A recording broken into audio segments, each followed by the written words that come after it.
Olá, pessoal, sejam todos muito bem-vindos para mais um episódio do nosso podcast UTI Informe e Ação. Para formar e pôr em ação fisioterapeutas de excelência nas nossas UTIs, nós estamos no ar mais uma semana aqui no YouTube, no Spotify, onde você preferir nos assistir. O importante é nos acompanhar.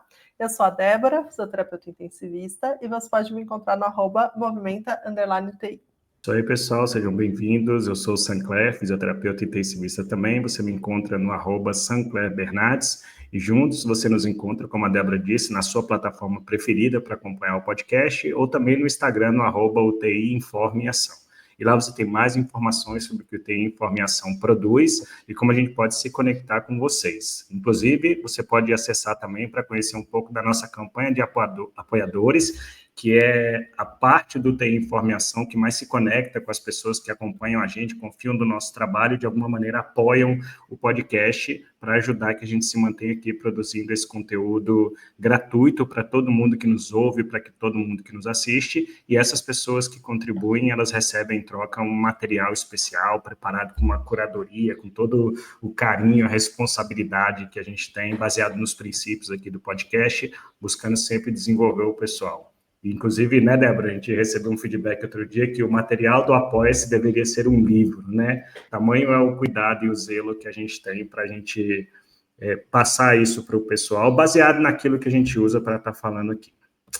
Falando sobre isso, hoje nesse novo episódio, a gente vai fazer um episódio do Qual é a Evidência Físio, que é algo que a gente tem uma tradição desde o segundo episódio desse podcast, a gente faz o Qual é a Evidência Físio, e aí eu recomendo que quem quiser volte lá no segundo, porque tinha uma pegada de uma brincadeira, né, do qual era a música e tal, foi bem legal aquilo. Qualquer dia a gente pode fazer novamente, né, Débora? Um Qual é a Evidência baseado no qual é a música. A gente vai discutir hoje um artigo e o tema do nosso episódio... Tem gente que não sabe o que é isso, né? Tem gente que não sabe o que é isso. É por causa do tempo. A gente vai falar sobre tempo hoje, é porque essa pessoa não viveu num tempo muito atrás, onde existia um programa chamado Qual é a Música? E aí davam algumas notas musicais e as pessoas tentavam acertar qual era a música, e depois, para revelar a música, vinha o Pablo, que era um rapaz que estava maquiado, e falava, qual é a música, Pablo? Aí ele fazia assim e dublava a música, né? Então, volte lá no episódio 2 desse episódio que você vai aprender isso, e a gente vai refazer um. A gente não vai estar pintado aqui, provavelmente, até porque eu não sei cantar nem pintar, então não daria muito certo. Mas a gente volta no tempo para aprender isso, e hoje nosso episódio de Qual é a Evidência Físio é sobre tempo, mas é o tempo de internação e de reabilitação dos pacientes na UTI. A gente vai discutir aqui, por uma coincidência, mas eu vou ser bem sincero que eu gosto, tá, Débora? Mais um trabalho de grupos japoneses, né? Eu acho que devido à organização que eles têm em fazer os processos de saúde, é muito válido para que a gente possa olhar bem para os trabalhos que eles produzem. E a gente está falando de um trabalho que foi publicado agora, tem pouco tempo, bem recente mesmo, ele foi publicado, segundo está na revista, neste mês de outubro, então é um trabalho recém-saído, que foi publicado na revista Critical Care Explorations.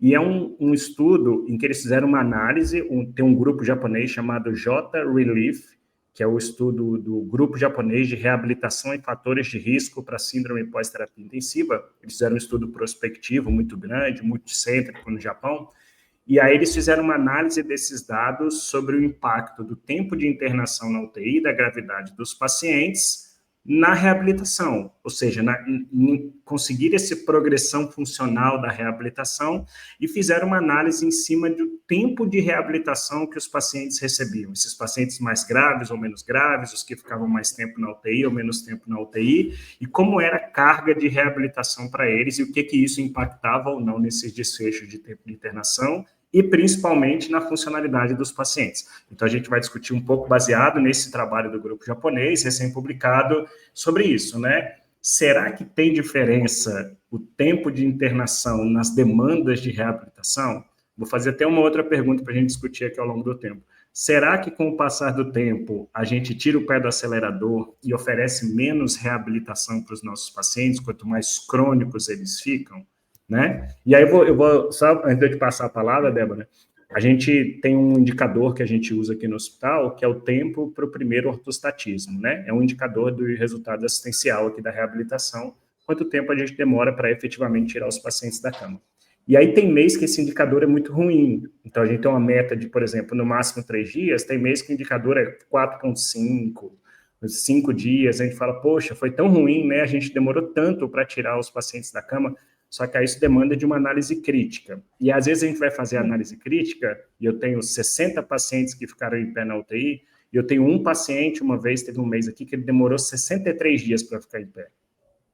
Então, um paciente que ficou crônico, que ficou internado mais de 2 meses na UTI, que tinha uma lesão neurológica, que tinha todo o impacto físico e funcional, e que 63 dias depois a gente conseguiu progredir e efetivamente tirar esse paciente do leito. Então, apesar do indicador daquele mês ser prejudicado por esse outlier, quando a gente tira ele, a gente vê que a gente está dentro da nossa meta. Aí eu falo isso com a equipe, eu falo assim, mas olha a grandiosidade do trabalho que a gente está fazendo. Porque a gente está pegando uma pessoa que tinha baixíssima probabilidade de sair da cama e ainda dentro da UTI dessa internação prolongada, se você investe, se você tem consistência e consegue manter o processo de reabilitação, uma hora você consegue fazer isso com esse paciente. E aí o trabalho que a gente vai discutir hoje, ele vem falar um pouco em cima disso também, né? Será que essa insistência, ela traz resultados e que valham a pena, né? A gente continuar com essa reabilitação assim tão prolongada desses pacientes dentro da UTI? Eu vou te falar que eu achei um trabalho bem interessante, porque eu acho que é um pouco confuso, né? Essa coisa do o tempo ajuda, o tempo atrapalha, né? A gente tira o pé quando é crônico, será? Não tô falando assim, né? Tô falando de como acontece hoje, né? Nas nossas UTIs, né? Porque eu fico pensando assim, acho que há um tempo atrás, quanto mais tempo o paciente ficasse internado, menos a gente trabalhava com ele. Porque eu acho que mais ele ficava impacto negativo ele crônico, tinha. porque ele ficava crônico, aí de repente ele não conseguia ficar em pé, aí a gente, por muitas vezes, entendia aquilo como, é isso mesmo, ele ficou muito tempo no hospital, e aí a gente não dava tanta atenção, né? Enfim, que é um problema de paciente crônico. Né? Mas hoje eu já tenho uma outra impressão. Mas hoje eu já tenho a impressão de que talvez isso não aconteça mais, né? De que quanto mais esse paciente fica no hospital, mais a gente, assim, ao passar do tempo, né? A gente vai investindo mais também. Então, sendo muito sincera, assim, antes de olhar os dados deles, eu não saberia responder essa pergunta, né? Porque é isso, eu acho que a gente ficou num limbo, assim, de antes a gente perdia a mão com esses pacientes de muito tempo, e eles acabavam meio esquecidos, e agora eu tenho a impressão de que a gente dá um pouco mais de atenção, né? Então, assim, ele está aqui, vamos reabilitar aqui, porque eu acho que a gente incorporou essa ideia de, poxa, vamos tentar reabilitar tudo que der, todo mundo dentro do hospital, mas, por outro lado, continua sendo um desafio, né? Cada vez que esses pacientes ficam mais tempo no hospital, né, mais crônico ele fica, eu acho que maior é o desafio, né? A gente já discutiu aqui em outros episódios de paciente crítico crônico, para fazer planejamento, para traçar meta, tudo mais. Então, acho que é uma coisa interessante da gente ver como tem acontecido, né? Lógico que a gente está falando de um país específico, né? O estudo foi feito no Japão, mas eles foram 22 instituições, né? Bastante coisa. Então, por mais que seja o mesmo país, a gente tem um número grande aí de instituições, né? Então, acho que é bem interessante da gente ver. E aí, o que eles fizeram foi pegar só os pacientes que ficaram entubados, né? Que ficaram entubados por mais de 48 horas. E aí, eles dividiram em 3 grupos, né? Baseado no tempo de internação desses pacientes para fazer a análise, né? Então, eles chamaram de curta, né? Internação curta, internação média e internação longa. A curta foi de 1 a 7 dias, a média de 8 a 14 e a internação longa igual ou maior que 15 dias, né? E aí acho que é isso, eles queriam entender um pouco de como essas variáveis se correlacionavam, né, ou se relacionavam a partir desse ponto de vista da reabilitação e desse tempo de internação, né? Isso. E é uma coisa que eu acho legal é que eles colocam a gravidade do paciente na jogada também, né? E isso me perguntaram no último CIFIR, quando eu apresentei um trabalho oral lá no CIFIR da gente sobre os dados dos pacientes. até que ponto a gravidade pode ser algo que te ajuda a determinar isso, né, o prognóstico funcional do seu paciente. E esse trabalho, ele me esclarece um pouco dessa pergunta que me fizeram. Porque quando eles botam a gravidade na jogada, eles veem exatamente que os pacientes mais graves se enquadram mais nesse período de longa internação. E traz uma realidade que é nossa, né, Débora? Por mais que a gente fale muito aqui de tire logo a sedação, coloque seu paciente logo para se movimentar, a gente sabe que quanto mais grave ele está atrelado à terapia renal substitutiva, ventilação mecânica mais prolongada, traqueostomia, às vezes necessidade de ECMO, drogas, são todas situações que impõem barreiras que acabam por retardar um pouco a constância, não é nem constância, por retardar um pouco, talvez, aquela mobilização já num nível mais elevado, uma participação mais ativa do paciente. Então, quando eles dividem e eles comparam esses 3 grupos que você citou também com a gravidade, eles encontram uma correlação linear de que quanto mais grave for o paciente pelo SOFA, que é o score que eles colocam no trabalho, maior é o tempo de internação que esse paciente fica. Então, sim, esses pacientes que tudo que eles encontrarem de resultados prejudicados em relação aos pacientes que ficam mais tempo na UTI, eles também podem atribuir que isso vem da gravidade do paciente. Não é só uma questão do impacto da reabilitação, é porque o paciente era mais grave, por isso ele acabou precisando ficar mais tempo. E a gente tem que compreender o que é que a gente faz com esse tempo dele de internação do ponto de vista de reabilitação, né? Uma coisa legal também que ele coloca é que os protocolos, eles se baseavam, ele coloca de uma maneira bem simplista, mas eu acho que é a base do que a gente fala sobre protocolo hoje, que os protocolos eram progressivos, né? Ele cita que começavam com mobilizações passivas, iam para mobilizações ativas, sempre de uma maneira progressiva, até o paciente sentar, ficar de pé ou caminhar. Então, é um protocolo que, como a gente já discutiu muito bem aqui num episódio, não é baseado em exercícios isolados, uniarticulares, etc. É baseado em etapas, marcos funcionais dentro de atividades do dia a dia. Então, é esse que era o direcionamento dos protocolos que esses centros tinham. E outra coisa que eu queria salientar, que há não muito tempo atrás a gente fez um episódio de atualização do PADS, né, gerenciamento de dor, analgesia, agitação, delírio e tal. Eles falam que os protocolos eram guiados pelas normas do PADS, né? Então, isso traz... Quando eu vejo isso dentro do artigo, já me começo a imaginar que talvez os resultados de função sejam melhores um pouco, porque você tem um protocolo que é guiado pelo PADS, né? Volte um episódio desse podcast, que você vai ver o podcast sobre delírio, e você vai entender o que a gente está falando. A gente vai ter resultados melhores, né? Então, ele joga isso. Então, e eles ainda usam marcadores, né? Formas de avaliar que a gente vem discutindo muito. Índice de Bartel, força de preensão palmar, MRC... E o tempo até atingir esses marcadores. Tempo para sentar, tempo para ficar de pé, tempo para andar. Isso é algo muito interessante, que a gente está talvez se aprofundando mais na forma e quando é que eu devo fazer as progressões dentro da prescrição, dentro do nosso plano terapêutico. Ele basicamente, né, ele traz 3 resultados, né? E assim, 3 resultados, 3 categorizações, 3 pontos importantes do resultado, né? E aí, a gente falando de 2, né, ele então coloca que os pacientes que têm essa estadia prolongada na UTI, eles vão ter períodos de reabilitação mais longo, né? E aí até ele tem um gráfico, né, que ele mostra assim que esses pacientes que ficaram mais tempo na UTI, a partir lá ali do 8º, 9º dia, mais ou menos, eles começam a fazer mais tempo de exercício mesmo, né? Então, o que a sessão é mais longa, né? Ao longo do dia, o tempo que o fisioterapeuta tem que dispor para esse paciente é maior. Isso. Ele não fala sobre isso, né? Assim, ele não discute muito isso, mas na minha cabeça faz sentido, né? Primeiro porque aí esse paciente está menos instável, né? Então, assim, ele passou daquele período de gravidade, então você consegue oferecer mais coisas, fazer mais coisas com ele e tudo mais, né?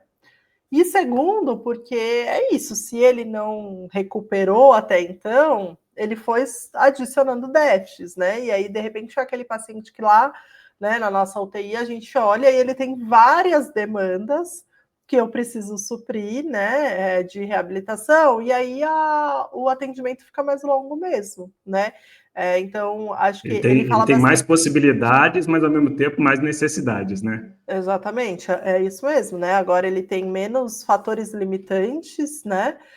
Que talvez limitavam lá no começo, e até por isso ele teve uma. Tá tudo ligado, né? Teve uma internação mais prolongada, porque demorou mais para sair da droga, do que for, né? Mas aí é isso, aí a gente precisa despender de mais tempo com esse paciente. Ele fala mais sobre isso, assim, né? De que é um resultado interessante pensando em organização de serviço, por exemplo, né?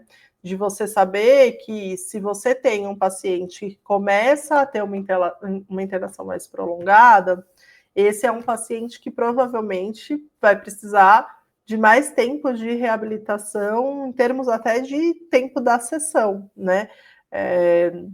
Então, sei lá, pensando que você está na sua UTI, que de repente tem, sei lá, 10 leitos, estou chutando aqui, né? Mas você tem 5 pacientes que estão internados há 4 dias, por exemplo, né? Você tem 2, 3 pacientes que estão internados há 10 dias, talvez esse seja um marcador, né, para pensar assim, poxa, então esse paciente ele vai precisar de mais tempo, então talvez, né, como que eu vou fazer isso de manhã, tarde, né, vou tirar o atendimento de um daqui, por ali, porque ele efetivamente vai precisar de mais tempo do que os outros. Então ele bate muito nessa tecla, assim, né, de que isso pode ajudar a construir essas decisões terapêuticas, porque ao que parece, paciente de longa, né, que começa a ficar mais tempo na internação, são pacientes que vão demandar de sessões maiores de fisioterapia, né?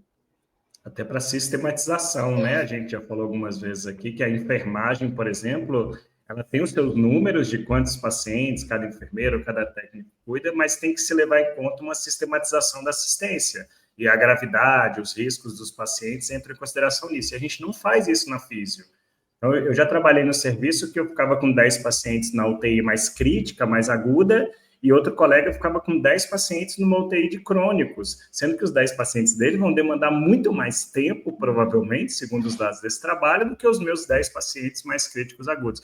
Então, a sistematização, ela pode ser otimizada para você garantir essa quantidade de reabilitação adequada para todo mundo. Ele cita que até o 8º dia, geralmente as sessões não passam de 40 minutos por dia, né? O somatório de tempo de intervenção. Não estou falando de prontuário, cafezinho, essas coisas, mas o tempo de intervenção ele não passa geralmente de 40 dias, 40 minutos por dia. E a partir do 8º dia, esses pacientes começam a receber sessões que têm mais do que 40 minutos por dia. Tamanha essa dificuldade no atendimento desses pacientes, né? Dificuldade mais no sentido de necessidade deles, né? Sim, De sim, suprir sim. as necessidades, e não de dificuldade, tipo, de droga vasoativa, essas coisas, porque aí Não, a gente eu já quis está dizer, falando do outro ponto, né?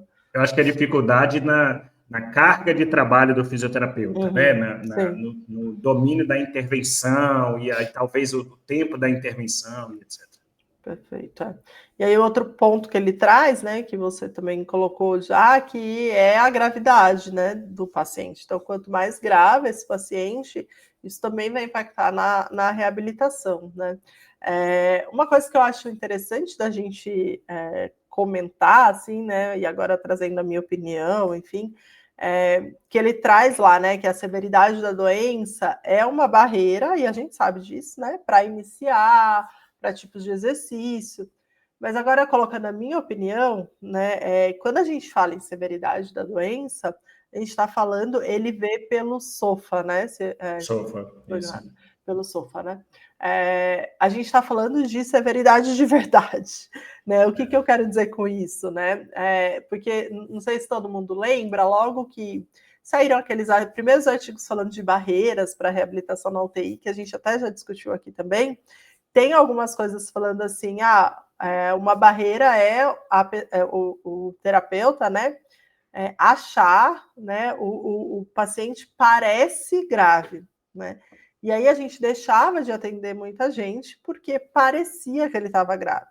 Mas eu acho que a gente já pulou dessa época também, né, e hoje quando a gente fala em severidade da doença, a gente efetivamente está falando de pacientes que realmente são graves, né? E não que parecem graves porque tem um monte de acesso, né? Ou até porque Já é quantificado, né, hoje em dia. Ou, né, veio na minha cabeça assim, ou, quando eu estava lendo, né? Até paciente com ECMO, né? É um paciente que, dependendo como ele estiver, a ECMO por si só, ela não vai ser uma barreira, né? De novo, ela indica uma gravidade? Indica. A equipe precisa estar treinada, precisa saber reabilitar, mas às vezes o paciente não tem uma instabilidade naquele momento que contraindica a reabilitação, né? Então, acho que é interessante só a gente colocar isso, né? Que quando a gente fala em severidade da doença ali, a gente precisa ter isso palpável, sabe? E não uma impressão de que esse paciente é um paciente mais grave, né? E aí fica uma reflexão e um convite, né? Procure o que é feito na sua unidade em relação à avaliação da gravidade e severidade. A gente, nesse estudo, é o SOFA, mas tem o Apache, tem o SAPS, tem outros scores que são utilizados, geralmente é de gerência da equipe da medicina, mas procure saber quais são esses indicadores, procure ler as referências que falam um pouco sobre essa questão da gravidade, e começar a pensar nisso para o seu paciente. Então, você chegou lá, tem um paciente com sopro indicando uma gravidade extremamente elevada, entenda que ele vai precisar desse tempo diferente. Talvez você correr demais com esse paciente na progressão seja algo um pouco perigoso, né? Que você aumente os riscos e etc. Então, saber que você vai ter um tempo diferente, que você vai ter que fazer esse planejamento com sessões maiores lá na frente, dá também para o fisioterapeuta uma tranquilidade para trabalhar. Não sei se você pensa assim, Débora, sabe? Do que aquela... Não, você tem que mobilizar todo mundo, você tem que progredir todo mundo, e um paciente super grave, quantitativamente falando e qualitativamente falando, e todo mundo botando uma pressão porque você tem que fazer. Não, entenda que tem pacientes que realmente eles não vão conseguir porque a gravidade é um fator limitante para você. Eu vou ser bem sincera, eu acho que eu tenho discutido isso com algumas pessoas, eu acho que a gente perdeu essa noção um pouco também, sabe? Eu acho que rolou um negócio muito assim, de nada é grave, então, sabe? Assim, nada é contraindicação, tudo é relativo, o paciente nunca está grave o suficiente para a gente pensar em, não, gente, a gente vai esperar e a gente corre atrás do prejuízo depois, paciência, né? Não tem o que fazer. Exato. Eu acho que a gente perdeu um pouquinho a mão, né? Eu sempre falo assim, né? Eu tenho falado nas últimas aulas e capacitações que eu estou dando, que eu sou a maior defensora de começar o mais cedo possível, né? Tanto que eu não troco a palavra precoce, eu continuo usando, apesar de muita gente não gostar, porque eu acho que sim, tem que ser isso, mas eu acho que a gente não pode ir para o outro extremo, assim, né? De também, então, isso serve para todo mundo, não serve para todo mundo. A gente tem sim pacientes que são graves, né? E que não é hora. E aí é o que o estudo fala, assim, se ele está grave, você vai usar mais tempo depois, né? Ele vai prolongar essa reabilitação, mas, e aí dando spoiler, mas eu não quero ir para esse lado ainda, mas ele fala, é passível de recuperar, né? Ele traz isso dentro do estudo. Então, assim, calma, né? Ele tá grave. Então, assim, nem ao céu, nem ao inferno, né? A gente tem que achar o meio do caminho. Agora, eu tinha até escrito aqui para falar sobre isso da gravidade, que era o que eu estava falando antes, que a gravidade, ela precisa sim limitar o que a gente faz com o paciente. Mas a gravidade e não a falta de conhecimento da equipe a respeito daquilo, né?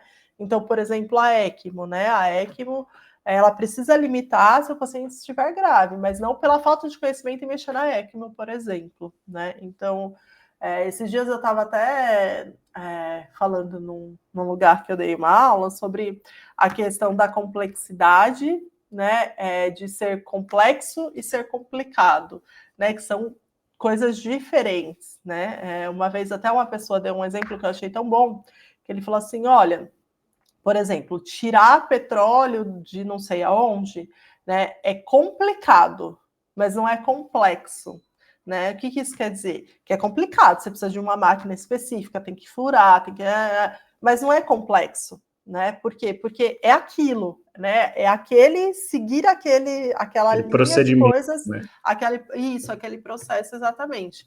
Agora, quando a gente fala em UTI, reabilitação em UTI, aí a gente está falando de uma coisa que não é complicada, ela é complexa, porque você tem muitas variáveis interagindo de formas diferentes, com pesos diferentes em momentos diferentes, né? E aí não que adianta... tem um dinamismo assim, né? Agora você virou para o lado, quando você voltou, a coisa já mudou. Exatamente. Então não adianta a gente achar que vai ser fácil, né? Que é simples, porque efetivamente a gente está falando de uma reabilitação que é complexa mesmo, né?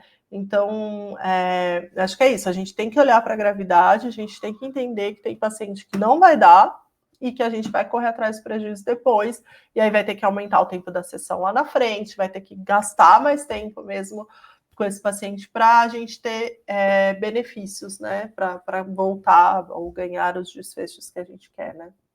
Legal. E ele mostra nos dados, então, por exemplo, que existe uma diferença estatística no levantamento que eles fizeram para esse tempo, para os desfechos alcançados. Depois acho que a gente vai para a coisa que você estava falando do spoiler, mas ele faz uma comparação que, por exemplo, quem era do grupo de menor internação, que geralmente tinha menos gravidade, com 3 dias mais ou menos estava sentando na beirada da cama e com 7 dias mais ou menos estava caminhando. Então, esse era o tempo médio que ele demorava para atingir esses marcos funcionais, os pacientes.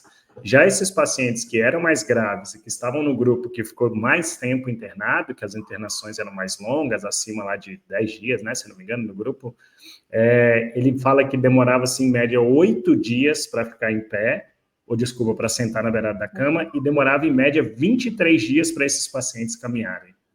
Então, é a famosa história de que cada um tem seu tempo, mas a gravidade, conforme o seu paciente vai ficando mais tempo, esse respeito que você falou agora há pouco, ele tem que ser preservado, né? Precoce sim, mas imprudente a gente não pode ser, né? Inconsequente a gente não deve ser. Então, se eu respeito esse tempo, o que eu estou fazendo é que eu estou aumentando uma janela até alcançar aquele marco. Mas ele mostra que, no geral, eles alcançam o marco. Só que demora muito mais. Estatisticamente falando, demora muito mais.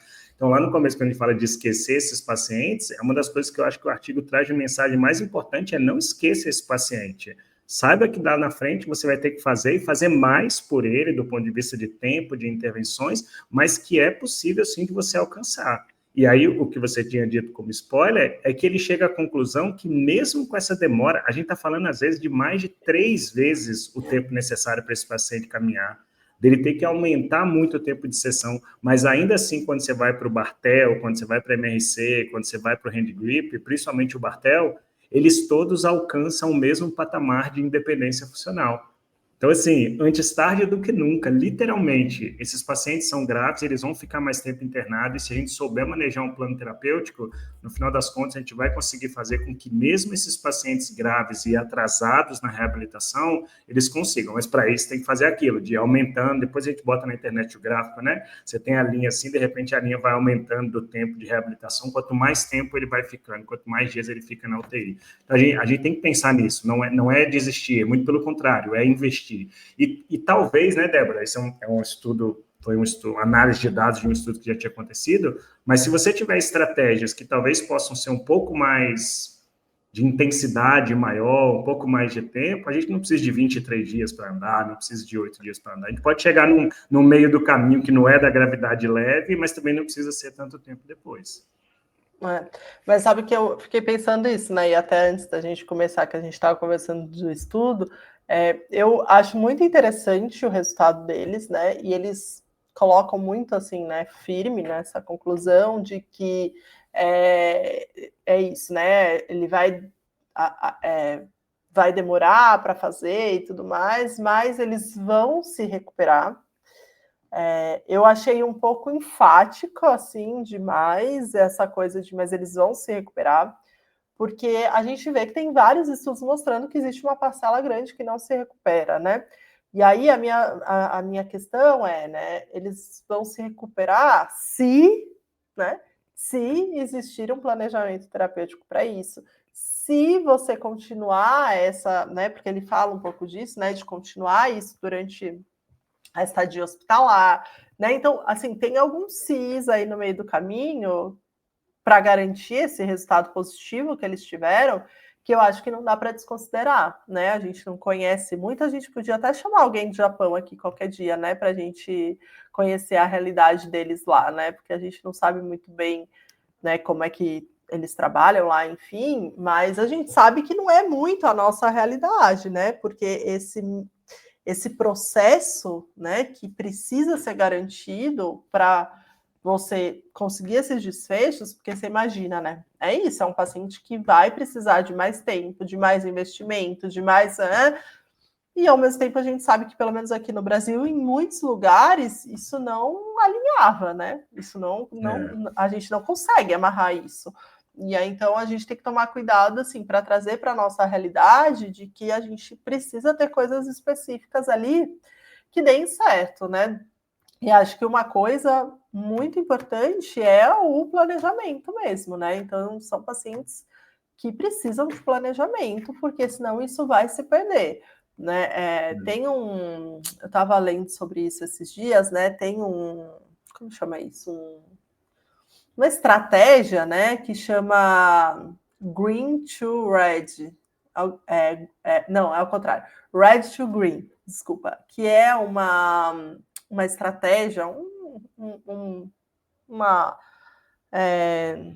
não sei como chamar isso, mas vou chamar de estratégia, criada pelo Serviço de Saúde da Inglaterra em 2018.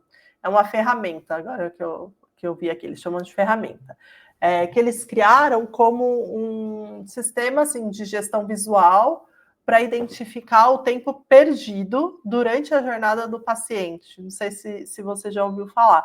É bem voltado assim para alta, sabe? Para garantir a alta mais rápido, né? Para identificar atrasos na alta, né? Com a finalidade assim de reduzir mesmo a internação do paciente. Mas quando eu li sobre isso, eu fiquei assim, poxa, isso serve para reabilitação também, né? A gente identificar esse tempo perdido durante a jornada de reabilitação do paciente, né? Então, eles dividem o conceito em dias vermelhos e dias verdes, né? Dias vermelhos são dias na base dele, né? Dias que não contribuem em nada para a alta hospitalar do paciente, né? Então, assim, aquilo que foi planejado não foi executado. Aquele típico do não evoluiu, só manteve, né? Falta o exame X para ele de alta, e aí alguém não deixou de jejum, ele perdeu o exame, e aí ele não foi de alta, né?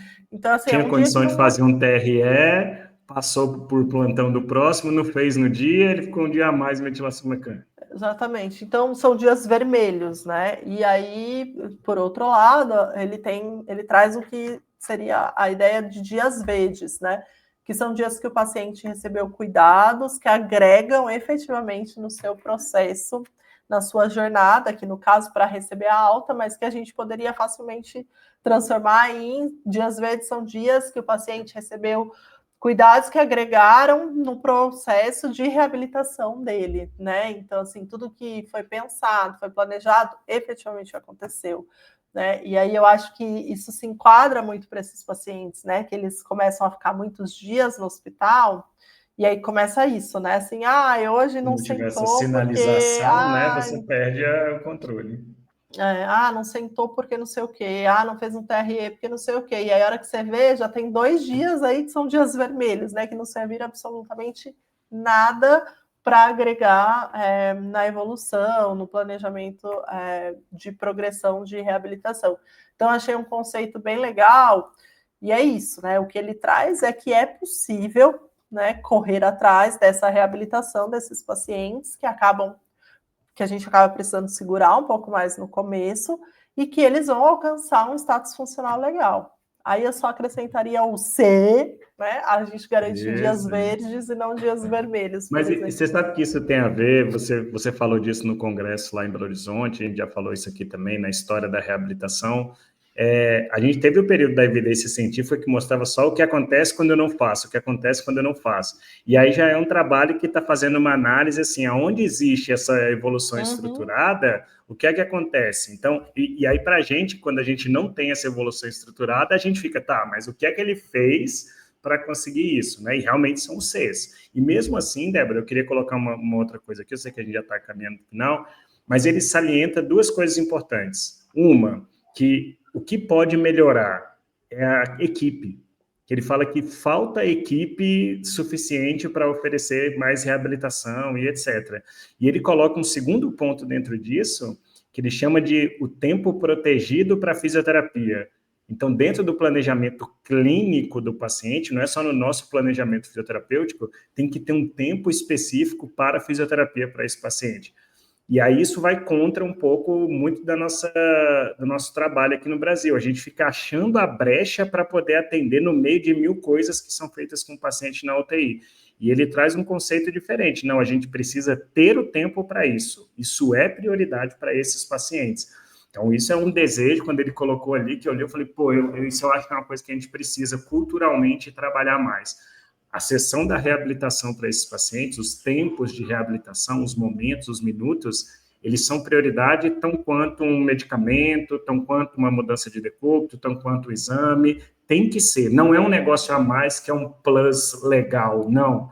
É primordial que eu tenha um tempo adequado. E eu lembro até de um outro estudo que a gente discutiu aqui, que era sobre boas práticas, né? Que pegou Reino Unido, Estados Unidos, um monte de UTI, e aí falava que, por exemplo, ter um fisioterapeuta dedicado, ter meta, colocar isso como prioridade era uma coisa que melhorava as boas práticas. Então, fica também uma reflexão de como é que a gente pode buscar isso nas nossas UTIs.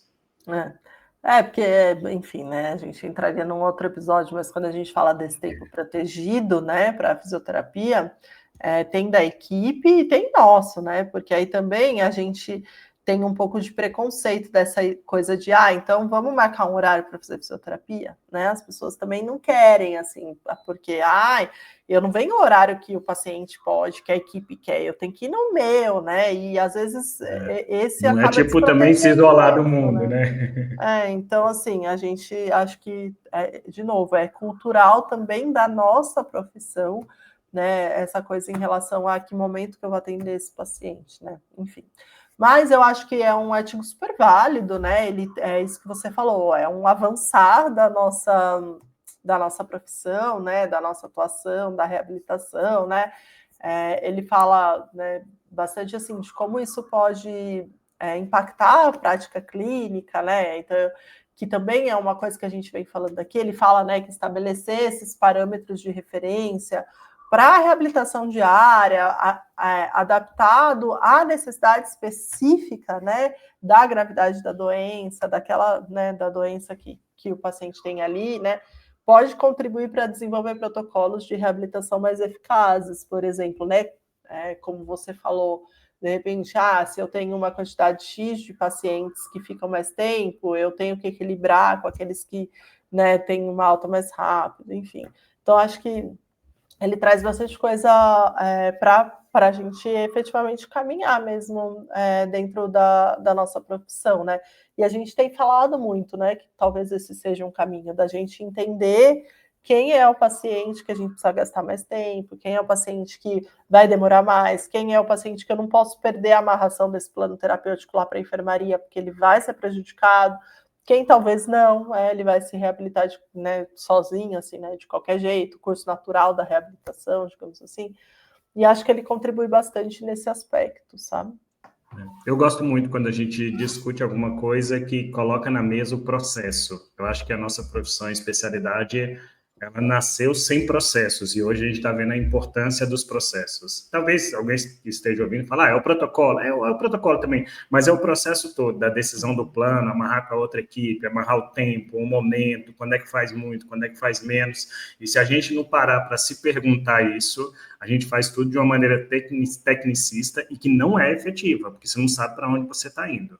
Então, eu gosto muito quando a gente discute as temáticas assim, porque me coloca, eu leio trabalhos como esse, eu fico, eu tenho que ajustar a minha rotina, como é que eu vou fazer? Qual é o paciente que eu tenho que aumentar? Qual é o que eu não preciso aumentar? E etc. Então, me ajuda em pensar nos processos e fluxos do que a gente faz no nosso dia a dia.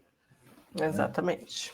E esse material vai estar compartilhado com todo mundo que nos acompanha lá na campanha dos apoiadores. Artigo recém-publicado do mês, fresquinho, igual pão quentinho na padaria. Tá ali, ó, cheirando ainda pra gente. Isso vai estar na mão dos nossos apoiadores também. E ainda vem com a amostra grátis aqui com a discussão no podcast. Exatamente, ainda vem com a discussão, isso aí.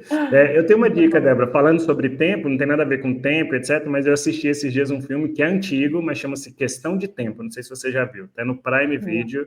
É um filme bem bacana, de um rapaz que descobre uma maneira de controlar o tempo. Quem puder, assista lá, é um filme, é um romance, é muito legal. Questão de Tempo no Prime Video, filme muito bom. Muito bom. Muito bom, pessoal. Então, fica aqui o nosso agradecimento, né, por mais um episódio na companhia de vocês. Marca a gente lá no Instagram, compartilha, vem falar com a gente, que a gente gosta bastante dessa troca. E a gente se vê a semana que vem. Obrigada. Tchau. Tchau, Sinclair.